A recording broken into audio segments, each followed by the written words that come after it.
Olá, gente, boa noite a todas, todos e todes. Estamos aqui no nosso terceiro podcast do Comunidade Gestáltica, tendo o prazer nesse momento de trazer para esse nosso encontro Leda Jimbo, mãe de Luísa, gestalt terapeuta, feminista e professora da Universidade Federal de Goiânia. Então, temos um enorme prazer de estar com você aqui, Leda, para poder falar, né, de um tema que eu acho que é extremamente relevante e que agora está, né, sendo trazido por algumas pessoas, né, por algumas mulheres da Gestalt terapia, dentre elas você, né, falando da Laura Perls com relação à vivência nas fronteiras, ou a vivência na fronteira, né? Então, acho que seria bacana você começar a se colocar, e por que esse tema, né, que a gente acabou chegando em você, para que possa falar dele para nós e para tantas pessoas que espero possam ouvi-lo cada vez mais. Oi, Ângela, boa noite. Muito obrigada pelo convite. É uma alegria poder falar sobre a Laura Perls e sobre o trabalho dela. Eu tenho a sensação de que sempre que a gente fala sobre a Laura, lê alguma das coisas que ela escreveu, os textos dela, ou as entrevistas que ela deu, a sensação para mim de ir descobrindo na biografia do Fritz as passagens sobre a Laura e de me perceber procurando na biografia do Fritz dados sobre a Laura e não sobre o Fritz, né? Então, a sensação que me produz é que sempre que a gente estuda a Laura, a gente está falando também de todas as mulheres na psicologia, na clínica, dos lugares, né, na gestalterapia, dos lugares de silenciamento do trabalho, da obra de muitas mulheres, e na Gestalt não seria diferente, né? Mesmo aqui no Brasil, com tantas Gestalt terapeutas brasileiras, com a prevalência dos nossos trabalhos, das nossas produções e pensamento, como os homens, os colegas ainda acabam ocupando lugares que são lugares de referência, lugares de mais acesso, e como tudo isso está relacionado ao machismo estrutural, histórico, né, as relações de poder. Na nossa abordagem não seria diferente, como é importante que a gente descortine esses espaços, reveja né, os debates e estudar a Laura, a obra da Laura e lê-la, me parece uma espécie de reparação histórica mesmo, assim, né, da nossa abordagem. Dar espaço para ela de uma copresença para uma presença mesmo, né? Afinal de contas, ela foi imprescindível para a Gestalt terapia, né? Para que a nossa abordagem exista como existe e, sobretudo, acredito, para a produção intelectual e teórica da Gestalt terapia, já que a Laura compunha, junto com o Goodman, né? Ela tinha uma preocupação muito grande com a transmissão da gestalterapia, com os institutos, com as formações, e um interesse intelectual. Ela era uma grande intelectual, né, uma pensadora e artista, e boa parte, certamente, da produção intelectual da gestalterapia tem o traço da Laura, né? Começando pelo Ego, Fome e Agressão, que a gente sabe que tem passagens inteiras e capítulos. Ela afirma isso numa entrevista para o Daniel Rosenblatt, e ela vai situando as passagens que isso aqui foi eu que escrevi, isso aqui é a ideia minha, e o livro não tem o nome dela, né? Não carrega o nome dela. Parece assim, a primeira edição desse livro foi não só, né, ela participou como autora junto com Perls, como ele também agradece a ela, né? E na segunda edição, o nome dela simplesmente é retirado e não mais aparece. É um apagamento, né? Literalmente um apagamento. Um apagamento. Ela nasceu numa família que era uma família mais elitizada que a do Fritz. Ela estudou economia e direito antes de se dedicar à psicologia, né? O irmão dela, o Robert, é quem acaba tomando a frente dos negócios da família. E a Laura começa a estudar psicologia, e a psicologia da Gestalt, a psicologia da forma, né? Ela estuda com o Wertheimer, com a galera daquela época, sendo ela a grande influência para o Fritz com relação à psicologia da Gestalt, né? Pensando na entrevista que ela concede ao Daniel, e em como boa parte da cronologia da história dela, contada por ela, é possível, a partir dessa entrevista, né, sobre que ela considerava ou não do trabalho do Fritz, a perspectiva e a percepção dela sobre a gestalterapia, né, a condição e a implicação política que ela considerava para a abordagem, aparece no relato dela, né, na entrevista para o Daniel, que foi extremamente influenciada. Ela tinha um tino para negociante, mas opta por estudar psicologia. Ela estava muito interessada, né, mais por essa dimensão humana, emocionais do que nos aspectos técnicos, né, do trabalho da família.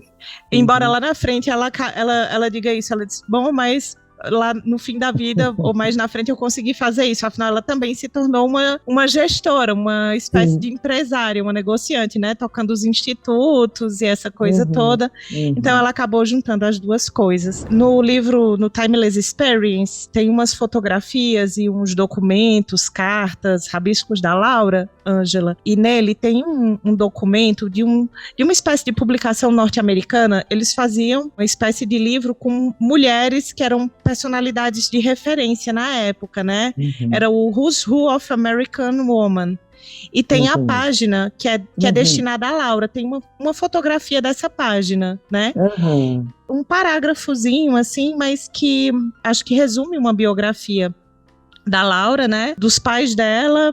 Nasceu em 15 de agosto de 1905, filha de Rudolf e de Toni Posner. Estudou em Berlim, né, estudou na escola de Frankfurt e lá se graduou também, se pós-graduou em psicanálise. Casa com o Fritz em 23 de agosto de 1930.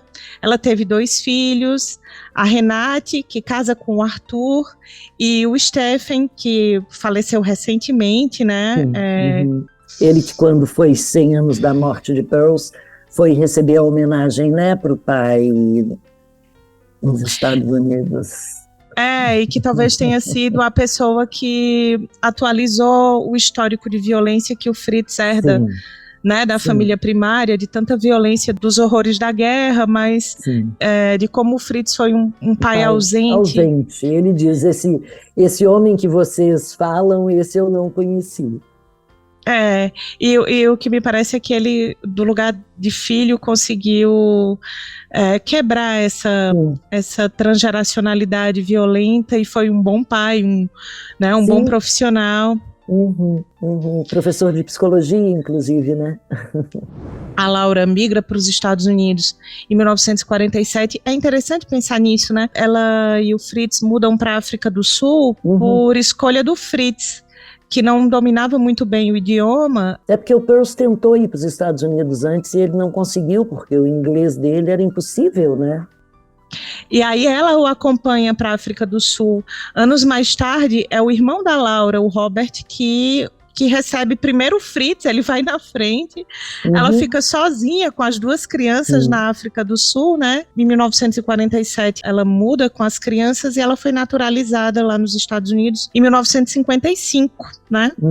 E falava um inglês bem melhor do que ele, né? Exatamente.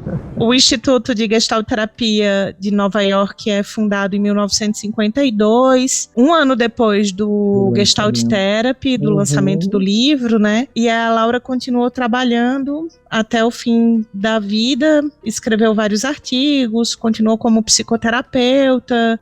E supervisora.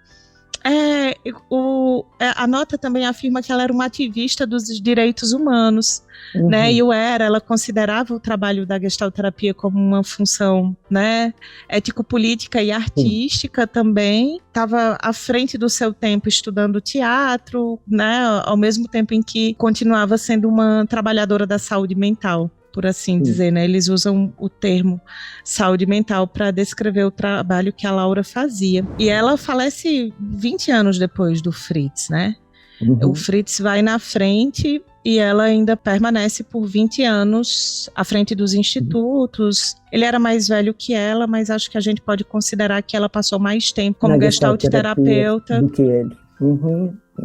E claro, levando por um caminho diferente do dele, que foi mais para a prática, poucos escritos, aspas, né? E ela para consistência teórica, fazendo isso até o final da vida dela, né?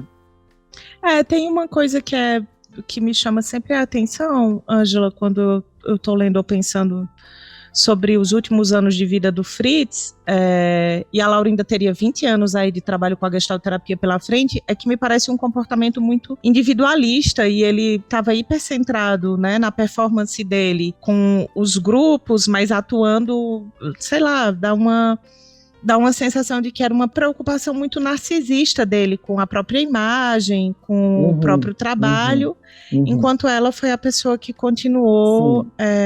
eu acho que o Fritz fez isso até exalém, porque depois, quando ele meio que se desanima, né, como mesmo indo, né, para Israel, mesmo indo para o Japão, né, fazendo todo um trabalho para tentar reorganizar a Gestalt que ele achava que valeria a pena em termos de grupo. Depois disso, ele cai nas drogas, né, e ele é salvo por um ex-paciente dele, que era médico, né, que oferece para ele o hotel lá na ilha de Cowinchan, e aonde ele, nos últimos tempos de vida, um ano e pouco de vida, ele reorganiza algumas coisas, agora bem mais afastado das pessoas que ajudaram junto com ele a montar a gestalterapia. Acho que faz bastante sentido mesmo. Tem uma espécie de isolamento, né? Eles casaram em 1930. Na biografia do Fritz, escrita pelo Martin Shepard, ele fala que a Laura pressionou o Fritz pelo casamento e que o Fritz, gostava dela, ele tinha se apaixonado muito por outra pessoa antes, mas a Laura era uma intelectual. E aí ele diz, por que não? Me fica muito isso também, de como o lugar dele era um lugar assim, muito privilegiado. É ela que o pressiona para casar. Ele fala que ela fez passar para ele como se ela fosse mais experiente do que realmente era sexualmente, que na verdade ela era virgem, mas que ela se mostrou como mais experiente. Então, o quanto até disso ele se desresponsabiliza, né? E o quanto ela até o fim da vida, eu acho que desde o início, enfrentando a família que não queria o casamento, o pai da Laura afirma que não tentou dissuadi-la porque sabia que perderia ainda mais radicalmente a filha, né? O pai e o irmão. Mas ela enfrenta a família, rompe com a família primária, né, para casar com o Fritz, que não era assim um partido tão bacana ou desejável mesmo para aquela época, e que também não foi um companheiro. Sim. Que foi muito leal ao papel de marido, né? Sim, ele desenvolveu bastante do que o pai dele acabou apresentando na própria família, né? Quando a Laura engravida pela segunda vez, e ela tinha vivido um aborto, quando a Laura engravida do segundo filho, ele faz questão de dizer que agora, se ela opta por ser mãe outra vez, ela o faria sozinha. Ele tenta persuadir a Laura a fazer um aborto, a interromper a gestação, ela responde que não, ela não topa, e ela assume, né, essa responsabilidade, né, integralmente. E é o Fritz quem abandona a Laura, né? Não é ela quem rompe com a estrutura do casamento. Então, o quanto mesmo uma mulher muito à frente do tempo dela, que tomou a rédea da própria vida para eleger um casamento, romper com a família primária, e como as dimensões do machismo são extremamente fortes. Ela acaba sendo muito responsável por tudo e responsabilizada por tudo até o fim da própria vida. No Vivendo na Fronteira, tem um capítulo que chama Notas sobre a Mitologia do Sofrimento e o Sexo, e ela escreve sobre, né, o mito da reparação da culpa feminina com a gestação e com o parto, né, o papel da mulher. Então, me dá a sensação também de que a Laura fala muito pouco sobre ela em termos de uma história biográfica. A cronologia, a gente precisa realmente sair juntando, né, a partir das biografias escritas para o Fritz ou sobre o Fritz, dessas entrevistas e dos textos, mas a gente só escreve a partir da gente mesmas, né? E ela escreve sobre isso. Ela escreve em Como Educar as Crianças para a Paz, sobre... tá ali uma mãe educando seus filhos e pensando em que papel social essas crianças teriam, e o lugar da agressividade. Ela começa a fazê-lo com a questão das resistências orais, lá no Ego, Fome e Agressão. Ela escreve sobre a experiência dela de amamentação. No Notas sobre a Mitologia do Sofrimento e o Sexo, ela escreve sobre o papel da mulher, esse papel, né, que é secundarizado. Eu acho que ela escreve muito sobre ela enquanto produz Gestalt terapia o tempo todo.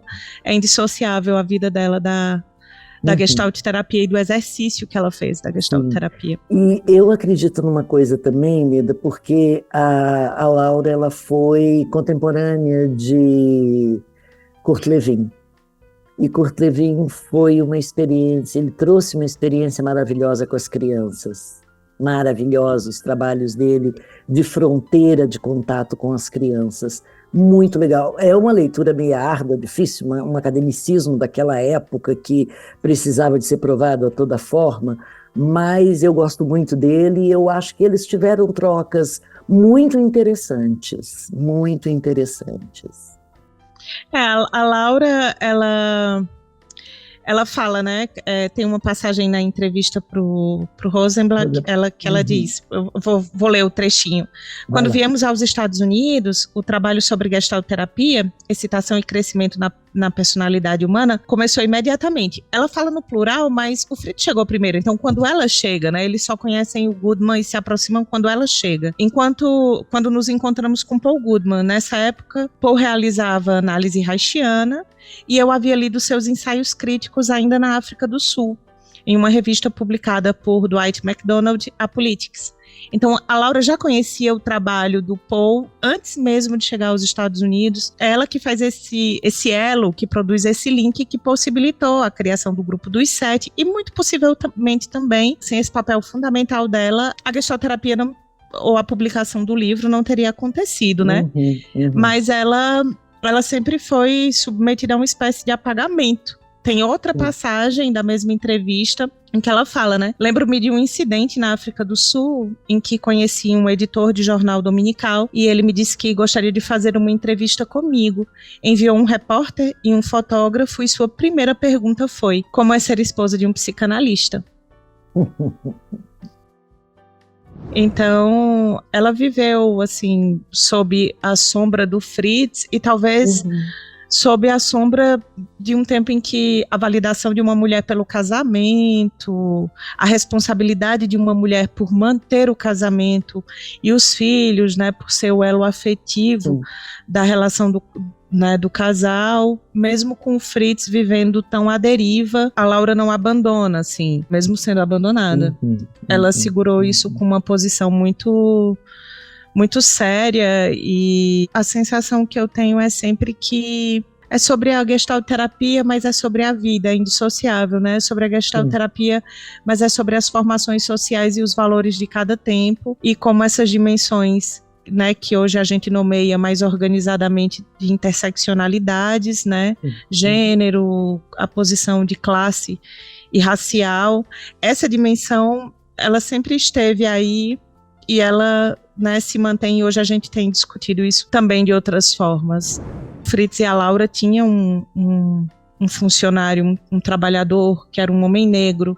Esse homem aparece em uma das fotografias. O seu nome é desconhecido, é uma incógnita, mas ele aparece no relato da Renate quando ela fala sobre a vida que ela tinha com os pais, um pouco antes da chegada do irmão, e havia essa dimensão já, né? Era uma época também de conflitos políticos extremamente raciais, claro.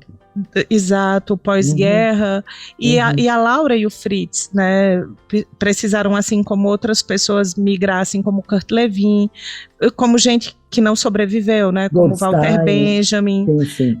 Isso, algumas pessoas não sobreviveram, mas mesmo ali essas dimensões, né, dos papéis sociais, né, do racismo já estavam, do apagamento do trabalho da Laura. Então, quanto havia uma espécie de naturalização do papel que ela acabou cumprindo como mãe, como esposa e como alguém que até o final da vida segurou não só a gestalterapia, mas o legado do Fritz, o quanto também muito do que a gente conhece do Peus hoje tem a ver com os 20 anos de trabalho após a morte dele que ela fez. Que a Laura continuou conduzindo. Às vezes me dá a impressão, Lida, de que ela, como mulher na época dela, à frente, mas de alguma maneira envolvida nos valores e nos preconceitos e na violência, né, que existia com tantas situações, né, de raça, de patriarcado, era muita coisa. Eu acho que ela tomou a gestalterapia como um rumo da vida dela, sabe? como algo que ela resolveu seguir em frente, com, sem ou apesar de tudo isso, né? É indissociável. Eu considero que olhar para a história da Laura e para a abordagem, para os conceitos, ela vai narrando ao longo dos textos, acho que são os capítulos 7 e 8 do Vivendo na Fronteira, que ela traz relatos sobre situações clínicas e a dimensão do suporte, né, do heterossuporte como caminho para o desenvolvimento do suporte. Lá nas primeiras entrevistas, né, a dimensão do trabalho com Goldstein, a influência de olhar para o organismo como totalidade, ela já discute ali um conceito de introjeção e como destruir, ou ela diz que preferia o termo desestruturar, né? De como foi do Peirce, né? Isso, ela afirma que o termo para ela é desestruturar. O vocabulário da Laura é totalmente gestáltico. Sim. Então, e ela fala da vida dela, das coisas que ela estava vivendo como mulher, como mãe, né? A questão da infância está muito presente no Gestalt terapia também, no Gestalt Therapy. E é muito visível a influência dela no pensamento inteiro e na forma como a abordagem foi se fundando, e no elo que ela faz entre os autores, entre as pessoas que foram compondo os movimentos e os grupos até o final da vida dela, né? E que foram as pessoas que também, de alguma forma, honraram o trabalho da Laura. Talvez o Fritz acaba tendo uma visibilidade muito grande, mas ela fazia isso, ela promovia que o trabalho do Fritz fosse visto, que o legado fosse mantido, mas eu acho que é por respeito a ela, ao trabalho que ela desenvolve nos anos pós-morte do Fritz, que as pessoas continuaram falando tanto da gestalterapia e ainda honrando o trabalho do Fritz, e algumas pessoas se deram ao cuidado, já que o primeiro livro, o Vivendo na Fronteira, né, tem o Timeless Experience também, mas o Vivendo na Fronteira, ele não chegou a ser revisado pela Laura. Né, tem uma espécie de autorização dela para o livro, mas ela falece antes do livro ser publicado, né? Isso, antes da revisão e publicação, né, do livro. E aqui no Brasil a gente tem uma dificuldade que eu considero... Até hoje nós não temos ele em português brasileiro, né? Nós só temos em inglês, só dá para conseguir em inglês e espanhol, né? E aí o trabalho da Lilian Guzmão, da Lorena Schalken, e engraçado isso, são mulheres, né? E o seu também, né, Leda? Que você está junto nessa trajetória aí, né? Li os volumes inteiros, fui fazer da tradução por conta própria e não com interesses assim de publicação, mas essa coisa de soltando os textos, compartilhando nos espaços, facilitar que ela seja lida sem que precise ser formalizada uma tradução, embora eu considere que é muito importante, né? Que dúvida. Se consigam os direitos autorais, porque já dá para publicar o livro hoje, já existe uma tradução. Mas não é só o trabalho da Laura, né? Dos livros mais fundamentais e do alicerce da abordagem, quantos a gente ainda não tem, né, acesso à tradução. E embora a gestalterapia brasileira seja muito prolífica, muito academicista, eu acho que a gente escreve muito e publica, e isso é muito relevante também. Mas o quanto é muito importante que a gente se mantenha fiéis aos clássicos, que a gente leia, né? Volte para o Gestalt Therapy. Claro, a gente não tem a tradução da primeira parte. Da primeira parte, sim. Acho que isso aí já... Para te falar a verdade, eu e um grupo de pessoas aqui do Comunidade, a gente tentou fazer isso, né, para ver como é que seria. Experimentou, né? Ir traduzindo... Eu peguei em espanhol, que para mim é mais fácil, as duas outras colegas, Fabiola e Gabriela, tentaram em inglês, a Gabi falava inglês perfeitamente. Só que chega uma hora que aqueles exercícios, mulher, eles são cansativos, né? Cansativos porque é uma atenção, aquela coisa da concentração mesmo, né? De ficar olhando para aquilo que aparece, ficar descrevendo aquilo que aparece. Chegou uma hora que a gente falou, não, deixa isso aqui para quem tiver mais tempo do que a gente. Mas você tem toda a razão, acho que tem muitas coisas que são importantes que a gente possa ter acesso. E o público em geral, porque nem todo mundo fala outra língua, então eu acho que sim, É importante que a gente tenha traduzido, né? Aí a gente acaba tendo acesso ou conseguindo fazer a leitura nos nossos estudos pessoais. De uma forma elitista e não dando acesso a todas as pessoas. Né? Isso, aí fico pensando na transmissão da gestalterapia, no acesso a esses textos, no compartilhamento desses textos e, sobretudo, né, o trabalho da Laura. É uma questão ético-política que a gente comece por ela, pela leitura mais disseminada dos textos dela, tanto quanto a gente lê os textos que citam o Fritz, que fazem né, menção ao Fritz, já que ele mesmo também não escreveu tanto assim. Né? Outros autores até escrevem bem mais numa questão né, de dimensão de quantidade, mas a Laura acaba sofrendo um apagamento e ela trabalhou pela imagem do Fritz, ela foi fiel e leal a isso até o fim da vida, né? Tem uma passagem, acho que das frases mais emblemáticas, assim, né? Ela fala que eu acho que o trabalho que eu faço é um trabalho político. O Daniel tá perguntando para ela e falando sobre como eles eram percebidos enquanto psicanalistas de esquerda. E o caráter, né, da gestalterapia também, como se ela se via ou se ela se pretendia mais envolvida com questões relacionadas à política, né? Se você trabalha com as pessoas, tentando fazê-las pensar de forma independente e se desvencilhar das confluências da maioria, você faz um trabalho político que vai se estendendo, embora só possamos trabalhar com um número reduzido de pessoas. Identificamos os tipos de pessoas com quem trabalhamos e essas nos influenciam. Isso significa que é um trabalho político. Então, né, a dimensão ética, estética, né, os conceitos da gestalterapia também como estéticos, mas indissociáveis dessa dimensão política. Né, porque isso não tem como, porque toda ação é política, não tem jeito, né, por mais que as pessoas não queiram assumir isso, né, não, política no sentido que a política tem, né, ética e política sempre, e eu fico pensando, né, porque ela diz um número reduzido de pessoas, todos nós trabalhamos com um número reduzido de pessoas, não importa se em grupos, não importa se individualmente, não importa se em uma comunidade, só que o que vai acontecer? Essas pessoas estão incluídas em contextos, e isso já vai se desdobrar, porque se a gente pega os princípios fundamentais, cada parte que muda modifica o todo, então esse é um movimento que a gente não pode nunca perder de vista mesmo, né? E eu acho que era uma coisa que ela trazia tão aferradamente, né? Ela zelou por isso, assim, impreterivelmente, ela zelou, né, por essa perspectiva da gestalterapia. Aí tem outra frase dela também que é muito emblemática para isso, né? Ela diz: a gestalterapia é um processo anárquico, no sentido de que não segue regras pré-estabelecidas ou bases normais, acho que no sentido disso, né, de normativo, naturalizado. Não pretende encaixar as pessoas em nenhum sistema, e sim tenta encaixar as pessoas em seu próprio potencial criativo. Né? Acho que tem uma dimensão de todos os conflitos da migração, né, das violências que ela viveu no próprio corpo. Sim, e não só, né, por ter que fugir de um sistema antissemitista, né, de uma cultura antissemitista europeia, que também é algo muito duro, tudo isso muito duro, né, tanta violência junto, né. Reza a lenda que ela e o Fritz continuaram se encontrando até o fim da vida e que eles saíam juntos para dançar. Pois é, quem diz isso é o Martin, né? E sabe lá o que o que rolava, né?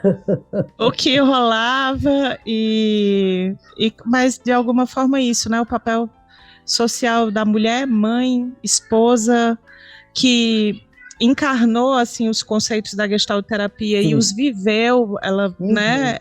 Acho que a Laura acaba ocupando esse lugar. Ela faz uma afirmação sobre a gestalterapia como tendo uma relação direta com o sistema social e com a cultura em seu sentido mais amplo. E aí, quando a gente pensa na gestalterapia, e eu acho que essa é uma das dimensões assim mais encantadoras da nossa abordagem, a ruptura com uma ideia de eu intrapsíquico, de um eu isolado do campo.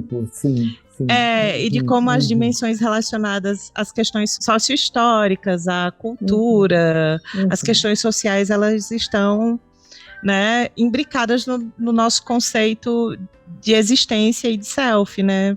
Sim, e a partir do próprio conhecimento dela, né, de Paul Goodman, é que ele participa disso tão ativamente, e o anarquismo, né, que era primeiro lá né, na Alemanha, no movimento Bauhaus, aquele movimento todo que tivemos pessoas tão importantes, né? E Peirce era amigo de pessoas que eram do dadaísmo, e isso tem uma diferença muito significativa. Sim. Ele trabalhou também na luta de trabalhadores, por isso teve que mudar de faculdade, então tem uma série de coisas para poder se formar. Eu acho que tem aí um sistema anárquico em si, né? Que a gente, na outra live com Mônica Alvim, ela falou tão bem sobre isso, né?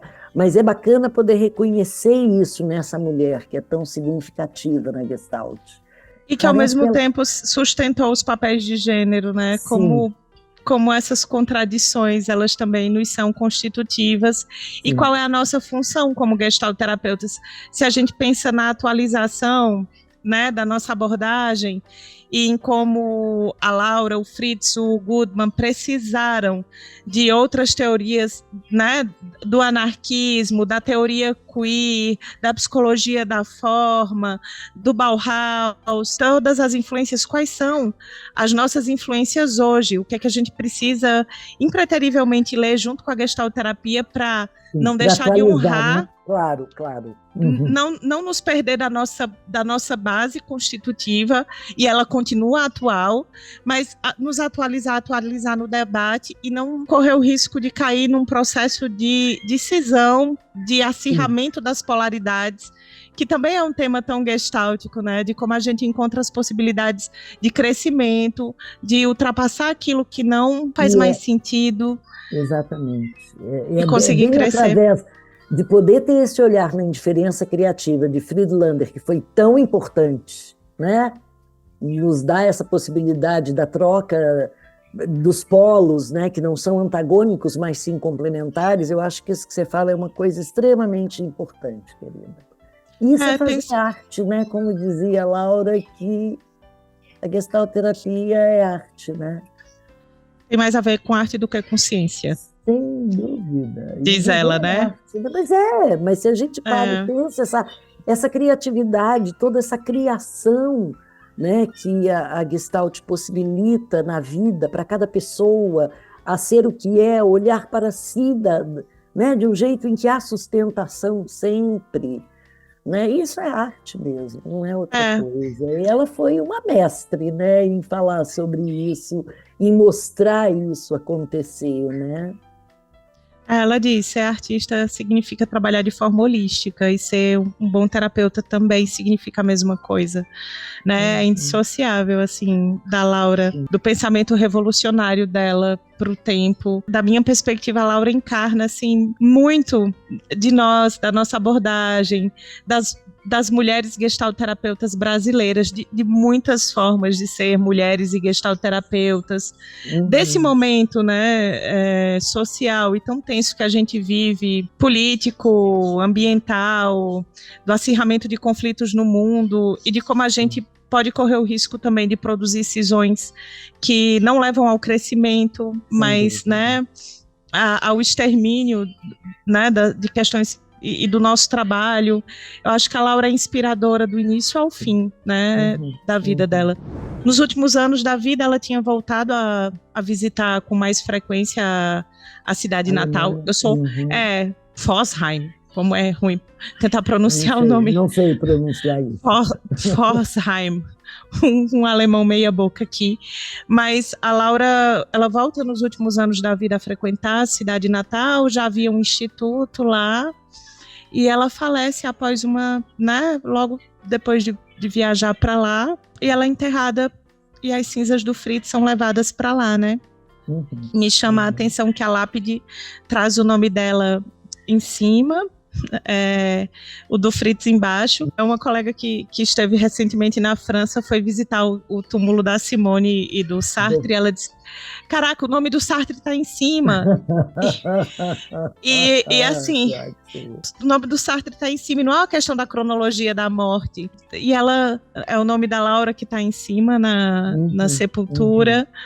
Eu acho que isso também diz muito, assim, de como silenciosamente ela é a nossa guardiã, a nossa mestra, a nossa condutora. E que não somos nós nunca que podemos fazer qualquer tipo de julgamento sobre o que faz, né?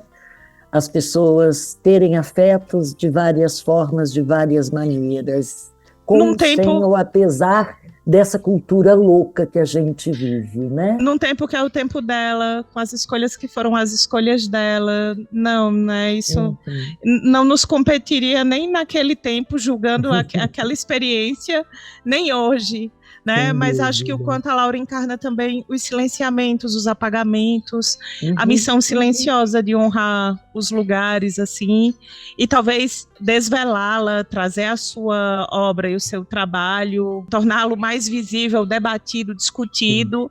E aí deixo de novo a minha alegria e gratidão das mulheres que nesse momento, né, além de mim ou junto comigo, e tem feito esse movimento de ler mais a Laura, de discutir, de trazer para os espaços. Eu acho que desvelá-la também diz muito da nossa identidade como Gestalt terapeutas no Brasil. A gente faz isso no mesmo movimento em que a gente também se coloca como teóricas, como terapeutas que não deixam de ser mães, trabalhadoras e juntar todas essas funções sociais, né, que sempre nos... Avós, donas de casa, professoras, né, escritoras, editoras de revistas, né, desvelar o trabalho da Laura e honrá-lo. É muito importante. É fazer isso com a gente mesmas também, com as nossas companheiras. Sem dúvida. É um prazer poder falar disso aqui com você, que tem feito, né, esse caminho mais atualizado que nós velhas, né? Mulheres velhas da gestalterapia, com muita honra, né? Poder acolher, e vocês, né, mulheres jovens que estão abrindo espaço, que têm uma energia sem fim para poder, sabe, tá trazendo tudo isso de uma maneira tão vívida para todos nós. É um enorme prazer, Leda. Queria te agradecer muito por estar aqui, podendo partilhar seu conhecimento, poder estar falando de um tema que é tão importante, que é a história de Laura Pearls na gestalterapia. Eu acho que isso é muito fundamental. E batalhamos mesmo para ver se a gente consegue trazer a tradução desses 2 livros dela para cá, para o Brasil. Sou eu quem agradece, Ângela, e como é bom que a gente se complete geracionalmente, que a gente vai integrando aquilo, e para gerações que vêm, né, para a galera que a gente deseja que chegue a gestalterapia, é muito gratificante, é feliz para mim que esses espaços sejam espaços de crescimento, de aprendizado, dessa mutualidade, de troca, de integração, do que vocês viveram e a gente não, do que a gente talvez, né, vá acompanhando e trazendo de novidade e que pode ser, né, partilhado, né, bacana. Que a gente partilhe e que a gente se nutra dessa dimensão entre as gerações. Eu acho que isso é uma missão que pode ser muito bonita também, apesar dos conflitos, sem pacificar os conflitos, encarando que temos conflitos, mas com uma missão que é crescimento e não extermínio. Sem dúvida. Beijo enorme, muito obrigada a você, querida. Obrigada também. Muita gente possa estar te ouvindo aqui e isso poder nos ampliar, ouvindo, né? Ok, querida, um beijo imenso para você. Obrigadão. Tá? Obrigada, Ângela, obrigada. Um abraço em todo mundo. Boa. Um abraço em todo mundo. Tchau, gente.